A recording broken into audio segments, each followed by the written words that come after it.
మోహన్ బాబు యూనివర్సిటీలో BTech final year చదువుతున్నటువంటి భువన్ అనేటువంటి విద్యార్థిని అనుమానాస్పదంగా మృతి చెందినటువంటి సంఘటన వెలుగు చూసింది. ప్రస్తుతం మనతో పాటు వాళ్ళ తల్లి అమ్మాయి ఎప్పుడు ఊరికి వచ్చింది, ఎప్పుడు ఈ అమ్మాయి ఇలాగా చనిపోయిందని మీకు సమాచారం తెలుసు? శుక్రవారం నాడు సాయంత్రం 9 గంటలకు వచ్చినారు సార్ ఇద్దరు పిల్లలు.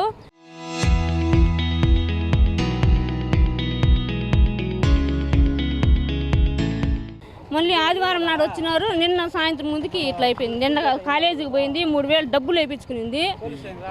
పేపర్ ఏదో యాక్సెప్ట్ చేసి అయినాయి, డబ్బులు కట్టాలని చెప్పేసి 3000 డబ్బులు కూడా వేయించుకునింది. మళ్ళీ సాయంత్రం ఫోన్ చేయడం లేదు, ఫోన్ చేసినా రిప్లై ఇవ్వడం లేదు. అంటే ఏమన్నా అనుమానం కానీ ఆ అమ్మాయి ఏదైనా మీకు చెప్పడం అటువంటిది ఏమీ లేదు సార్. ముందు రోజు వచ్చినప్పుడు నేను మా పాప నడుచుకొని గుడికి వెళ్ళినాము. ఏ మాత్రం నాకు వాళ్ళ స్టూడెంట్స్ వాళ్ళ క్లాస్ వాళ్ళు కూడా వచ్చినారు. అట్లా బిడ్డ కాదు సార్ మా బిడ్డ. రీసెంట్గా అమ్మాయి జాబ్ కూడా సాధించింది.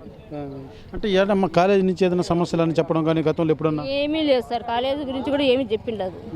ఇప్పుడు దీన్ని ఎలా చూస్తున్నారు? అంటే మీకు అనుమానమా లేకపోతే ఏంటి?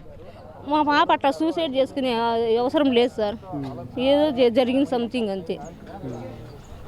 చూస్తాం రీసెంట్గానే ఆ అమ్మాయి ఉద్యోగం కూడా సాధించినటువంటి పరిస్థితి ఉంది. అయితే ఆ అమ్మాయి సూసైడ్ చేసుకునేటువంటి పరిస్థితి కూడా ఆ అమ్మాయిది కాదు. మంచి తెలివంతురాలు, బాగా కష్టపడి చదివేటువంటి అమ్మాయి అంటూ కూడా వాళ్ళ తండ్రి ఉన్నారు. సార్ మార్కులు హైయెస్ట్ మార్కులు సార్.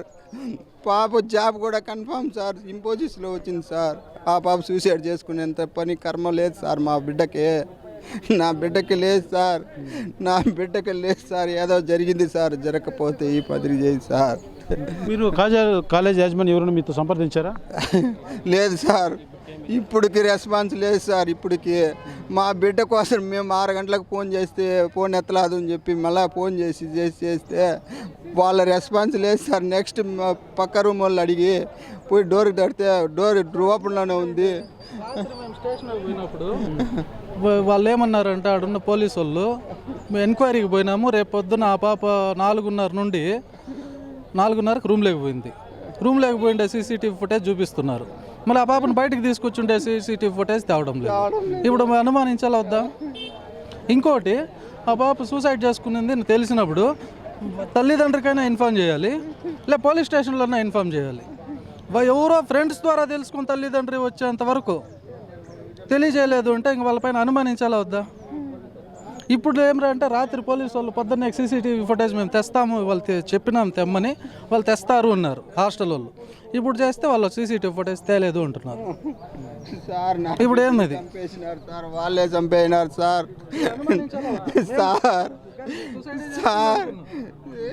మరి ఇప్పుడు వాళ్ళు దానికి కావాల్సిన సీసీటీవీ ఫుటేజ్ తేవాలా వద్దా? అంటే మీకు ఇప్పటి వరకు కూడా కాలేజ్ యాజమాన్యం నుంచి ఎవరు కూడా స్పందించినటువంటి పరిస్థితి? కాలేజ్ వాళ్ళు లేదండి, ఎవరు స్పందన ఏం లేదండి. ప్రధానంగా ఎదిగితే తల్లిదండ్రులంతా కూడా బోరున విలపిస్తున్నటువంటి పరిస్థితి ఉంది. మా అమ్మాయి సూసైడ్ చేసుకునేటువంటి అంత పిరికిది కాదు, చాలా బాగా కష్టపడి చదివేటువంటి అమ్మాయి, రీసెంట్గానే జాబ్ కూడా సాధించింది. అయితే ఎందుకు ఈ రకంగా చేసుకున్నది అన్నది మాత్రం మాకు అనుమానంగా ఉందంటూ కూడా విద్యార్థి చనిపోయినటువంటి బాలిక తల్లిదండ్రులంతా కూడా తెలియజేస్తున్నటువంటి పరిస్థితి ఉంది. ప్రస్తుతం ఇక్కడ విద్యార్థి సంఘ నేతలు కూడా నిరసన వ్యక్తం చేస్తున్నారు. చెప్పండి, అంటే వరుసగా కూడా వివాదాలు అన్నది చుట్టుముడుతున్నాయి. అయితే ఇప్పుడు ఆ తల్లిదండ్రులు కూడా అనుమానం వ్యక్తం చేస్తున్నటువంటి పరిస్థితిని ఎలా చూడాలంటారు?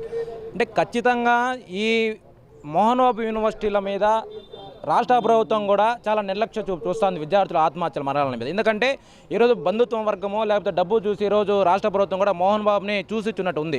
ఎందుకంటే గడిచిన నెల రోజుల్లోనే విద్యార్థి నేతల కిడ్నాప్ విషయం కానీ, లేకపోతే అధిక ఫీజులు కానీ, లేకపోతే ప్రభుత్వం నిజంగా మోహన్ బాబు యూనివర్సిటీ జరుగుతున్న అరాచకాల మీద 26 కోట్ల రూపాయలు ఫైన్ విధించడం కానీ చూస్తూ ఉంటే నిజంగానే వాస్తవంగా మోహన్ బాబు యూనివర్సిటీలో అరాచకాలు జరుగుతున్నాయి. దానికి నిదర్శనం నెల రోజులు గడచక ముందే నిన్నటి రోజున ఒక విద్యార్థిని అదే యూనివర్సిటీకి సంబంధించి భువన్ అనే విద్యార్థి ఇన్ఫోసిస్ కంపెనీలో 8 లక్షల రూపాయలతో సంవత్సరానికి ఒక ఉద్యోగం వచ్చింది. మనం గతంలో కూడా చూస్తాం, ఎవరికైతే కంపెనీల్లో జాబులు వచ్చింటాయో వాళ్ళందరూ కూడా 1 లక్ష నుంచి 2 లక్షల రూపాయలు కట్టాలని చెప్పి మోహన్ బాబు యూనివర్సిటీ యాజమాన్యం వాళ్ళు ఒత్తిడి చేసేవాళ్ళు. మనం ప్రత్యక్షంగా తల్లిదండ్రులు కూడా ఆవేదన వ్యక్తం చేశారు. మాకున్నటువంటి ప్రాథమిక సమాచారం మేరకు ఈ విద్యార్థిని కూడా నీకు ఉద్యోగం వచ్చింది కదా, నువ్వు కూడా 1 లక్షలో 2 లక్షలు కట్టాలని చెప్పి ఆ అమ్మాయిని డిమాండ్ చేసినట్టు వాళ్ళ కుటుంబం కూడా చాలా పేదరిక కుటుంబం, రైతు పని చేసుకున్నటువంటి వ్యవసాయ కుటుంబం నుంచి ఉన్నటువంటి విద్యార్థి విద్యార్థిని వీళ్ళు ఇలా డిమాండ్ చేయడం వల్ల ఆ అమ్మాయి మానసికంగా ఒత్తిడి గురయ్యి ఇంట్లో చెప్పలేక ఆత్మహత్య చేసుకుని కూడా వాళ్ళ తల్లిదండ్రులు కూడా అనుమానం వ్యక్తం చేస్తున్నారు. నిన్నటి రోజున తల్లిదండ్రులై మా బిడ్డ ఏం చేస్తానని చెప్పి కనుక్కునే వరకు కూడా అమ్మాయి ఆత్మహత్య చేసుకున్నది వాళ్ళ తల్లిదండ్రులకు తెలియదు. అంటే మోహన్ బాబు యూనివర్సిటీ యాజమాన్యం విద్యార్థుల పట్ల ఎంత నిర్లక్ష్యంగా ఉన్నారో కూడా మనకు అర్థమవుతుంది. ఇంత విషయం జరుగుతున్నా కనీసం ఇక్కడికి వచ్చి కాలేజ్ యాజమాన్యం వాళ్ళు విద్యార్థుల తల్లిదండ్రులతో మాట్లాడినటువంటి సిచ్యువేషన్లో ఈరోజు మోహన్ బాబు యూనివర్సిటీ వ్యవహరిస్తుంది. ఖచ్చితంగా రాష్ట్ర ప్రభుత్వం ఒకటే కోరుతున్నాం, బంధువర్గము డబ్బు పక్కన పెట్టేసి విద్యార్థులకు న్యాయం చేయండి. ఎప్పటికైనా సరే మోహన్ బాబు యూనివర్సిటీని ప్రభుత్వ ఆధీనం తెచ్చుకోండి, ప్రభుత్వమే నడపాలని చెప్పి కూడా మేము ఏఐఎస్ఎఫ్గా డిమాండ్ చేస్తూ ఉన్నాం. మీరు చెప్పిన ప్రధానంగా వరుస వివాదాలు అన్నది కూడా ఒక రకంగా జరుగుతున్నటువంటి తరుణంలో విద్యార్థులు ఏదైతే హాస్టల్లో ఉన్నటువంటి వారు కావచ్చు, చదువుకుంటున్నటువంటి కొంతమంది విద్యార్థులు కూడా ఫీజుకు సంబంధించి కూడా గతంలో కూడా అనేక ఆడియోలు కావచ్చు మీడియా ముఖంగా కూడా వచ్చి వాళ్ళ ఆవేదన వ్యక్తం చేసినటువంటి పరిస్థితి ఎలా చూడాలంటారు? దీని ఏంటంటే ఈ రోజు నుంచి జరుగుతున్నది కాదు, గత కొన్ని సంవత్సరాల నుంచి కూడా విద్యార్థులపైన ఫీజుల దోపిడీ అనేది ప్రెజర్ అనేది చేస్తూనే వస్తూ ఉన్నారు. వీళ్ళు మూవీస్ తీయడం వల్ల అక్కడ సరైనటువంటి రెస్పాండ్ రాకపోవడం వల్ల ఈ డబ్బునంతా విద్యార్థుల నుంచి డబ్బులు పీడించేసి ఆ సినిమాలకు పెట్టి ఇచ్చేస్తూ ఉన్నారు. అంటే వీళ్ళు ఎడ్యుకేషన్ అనేది ఒకవైపు నుంచి మేము ఫ్రీ ఎడ్యుకేషన్ ఇస్తామని చెప్తా ఉన్నారు, అది చట్టమే చెప్తా ఉంది. కానీ మళ్ళీ వీళ్ళు చూస్తే ఒక విద్యార్థుల నుంచి మాత్రం ఫీజులు పెద్ద ఎత్తున వసూలు చేస్తాను. దీన్ని పూర్తిగా స్థాయిలో మేము ఖండిస్తూ ఉన్నాం. ఈ విద్యార్థుల మృతి పట్ల మీరు ఎలా చూస్తారు? మోహన్ బాబు యూనివర్సిటీలో దాదాపు నెల రోజుల లోపలే ఇది 4వ సూసైడ్గా తెలుస్తూ ఉన్నది.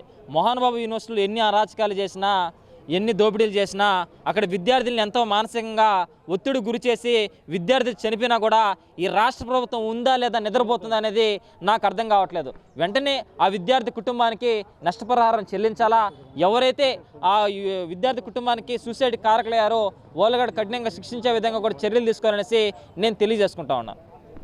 చూస్తున్నాం ప్రధానంగా ఎవరైతే బీటెక్ ఫైనల్ ఇయర్ చదువుతున్న ఈ విద్యార్థిని ఎం భువన పేరు. అయితే రీసెంట్గానే ఏదైతే ఒక క్యాంపస్ సెలక్షన్లో కూడా దాదాపు 7 నుంచి 8 లక్షల ప్యాకేజీతో కూడా ఉద్యోగం కూడా సాధించింది. అయితే తల్లిదండ్రులు చెప్తున్నది ఒకటే, శుక్రవారం సొంత గ్రామానికి వెళ్ళింది, 2 రోజుల పాటు కుటుంబ సభ్యులతో కూడా ఆనందంగా గడిపింది. అయితే నిన్న కాలేజీకి వచ్చినటువంటి భువన కాలేజీకి వెళ్ళింది, మధ్యాహ్నం కూడా హాస్టల్కి వచ్చి తిరిగి మళ్ళా కాలేజీకి వెళ్ళి 4 గంటల ప్రాంతంలో హాస్టల్కి వెళ్ళిన తర్వాత ఎందుకు ఈ రకంగా చేసుకునింది అన్నటువంటి అనుమానం వాళ్ళు వ్యక్తం చేస్తున్నారు.